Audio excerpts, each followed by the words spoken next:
I want to ask you about some definitions here, because oftentimes with politics, there's so much gray area and it's very rarely black and white, and you'll get different definitions from different people when you talk about different political labels.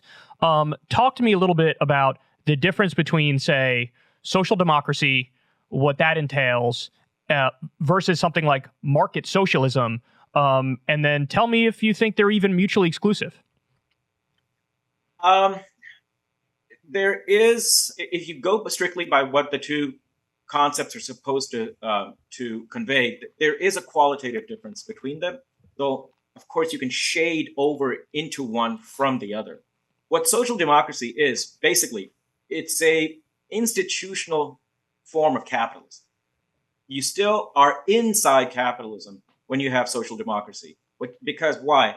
You still have the economy that's fundamentally under the control of private ownership. You might have a large state sector, and you'll have a lot of power for trade unions, but the investment decisions in the economy are still in private hands. What distinguishes that from our kind of capitalism, free market capitalism, is that the degree of the power that capitalists have is much less than in a free market economy, and that the gap in income and in assets, et cetera, between labor and capital is a lot less. So you think of social democracy as a capitalism in which labor organizations have a great deal more power and influence, and in which the income and the resources that are distributed are heavily influenced by labor, so that labor is partly directing the economy. Now, market socialism is a system in which you might have a market, but private ownership is dramatically reduced, and in most models of market socialism, it's gone. So one model of market socialism is you have no private ownership of the means of production, and the state owns everything, but you don't have full planning. You still have competition. Prices still decide where investment flows are going to go, and you'll still have people in a labor market looking for jobs.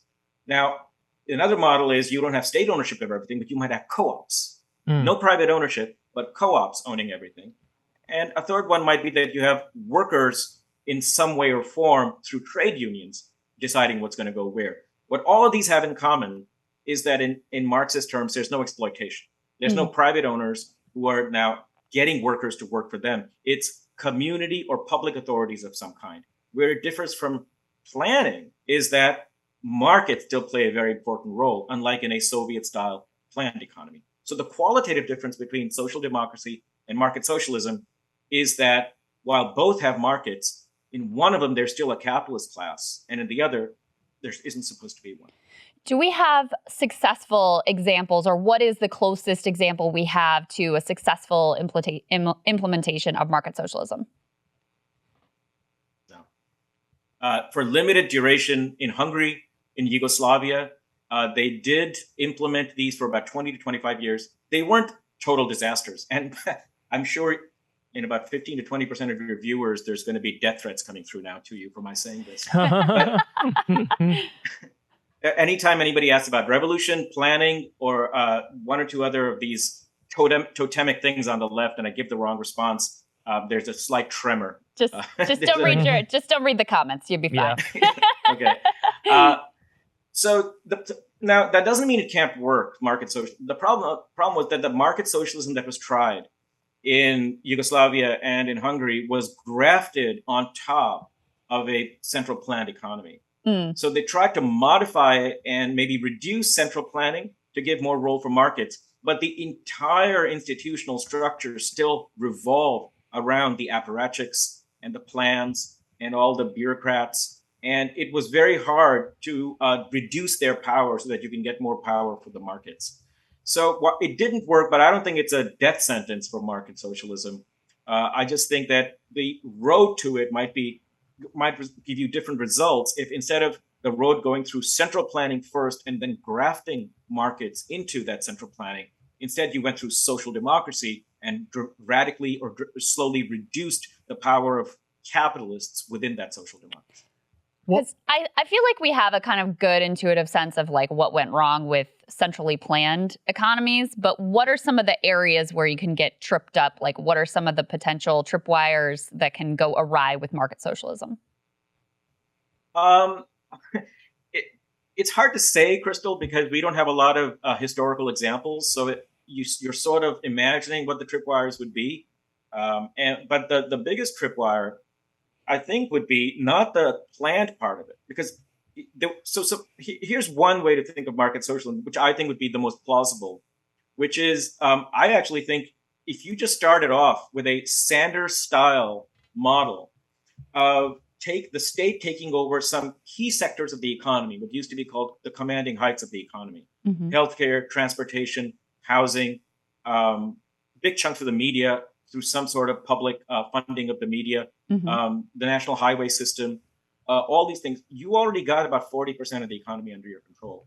And we know that we can plan in those sectors because there's a lot of planning in those sectors in capitalism as well. Utilities is another sector that ought to be nationalized.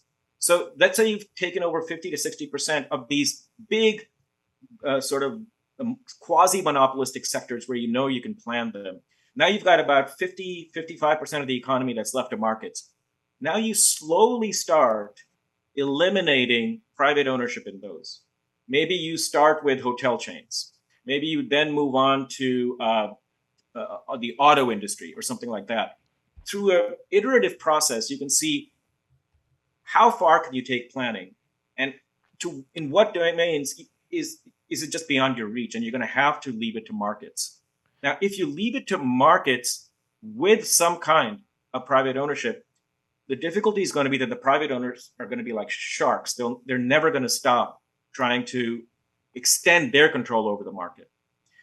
If you eliminate the private owners altogether and you have some kind of co-ops, I think the biggest tripwire is that as long as there's competition amongst those co-ops, they're going to do what competitive firms do, which is they're going to keep their own wages low. They're going to try to, what we call self-exploit. You're going to turn workers competing against other workers.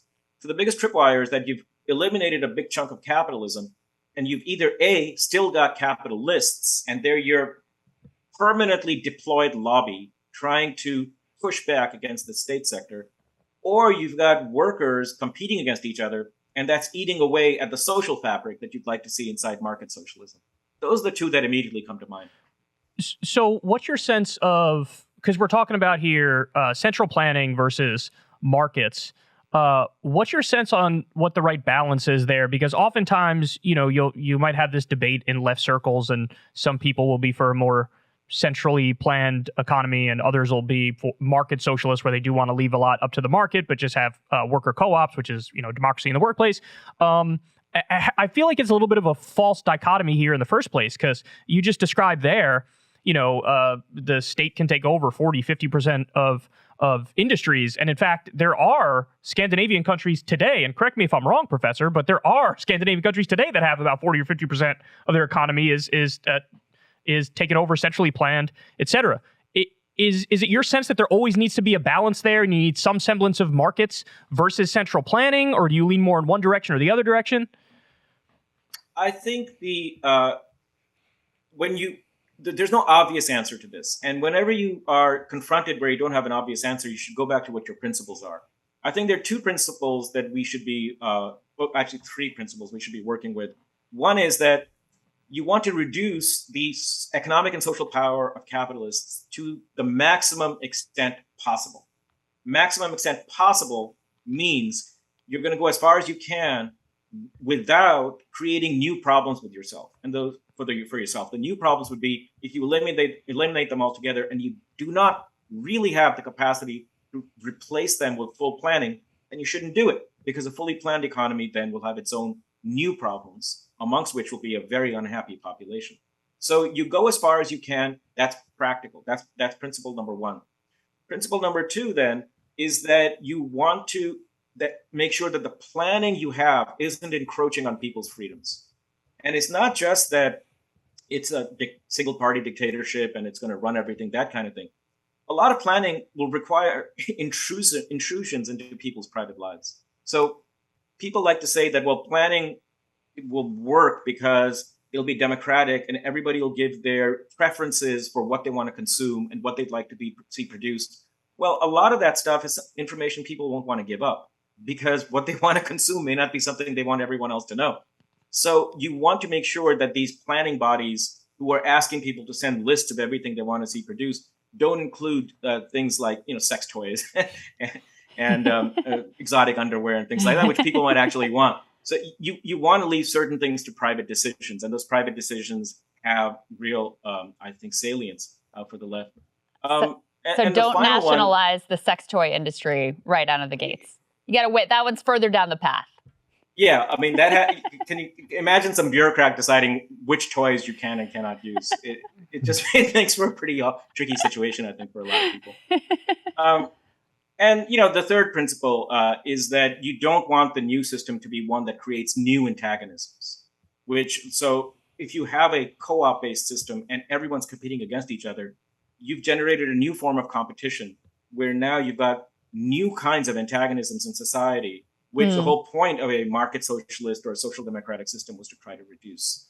So now, given that, I don't know, that could mean maybe 60% ownership, 40% ownership, tripartite bargaining versus non-tripartite bargaining. We'll have to see through practice which institutions are best in line with these principles that we have. All right, guys, what you just saw is a little teaser clip from Krystal, Kyle, and Friends. You can check out the entire podcast. It was an awesome conversation with Professor Vivek Chibber. And he is brilliant. He's a socialism expert, and he gets really into detail with us. And if you want to check out the entire podcast, go ahead and sign up on Substack, and you pay $5 a month, and you get the video of all of the podcasts, and you get them a day early. You also get our newsletters. For everybody else, if you want, you can listen for free to the audio podcast version. But remember, we take zero ad dollars for this podcast. Never had a conversation with an advertiser our entire time doing it. Very proud of that fact. It's all because of the people on Substack who support us. So thank you to everybody who already does support us. And if you don't, please consider it. Love you guys. We'll talk to you soon. If you want to see me and Krystal Ball interview legends like Noam Chomsky, Cornel West, and more, subscribe to Krystal, Kyle, and Friends on Substack. $5 a month gets you the video version a day early. Remember, we take zero ad dollars for this podcast. Or you can sign up on Substack for free and get the audio version a day later. Link in the video description box below.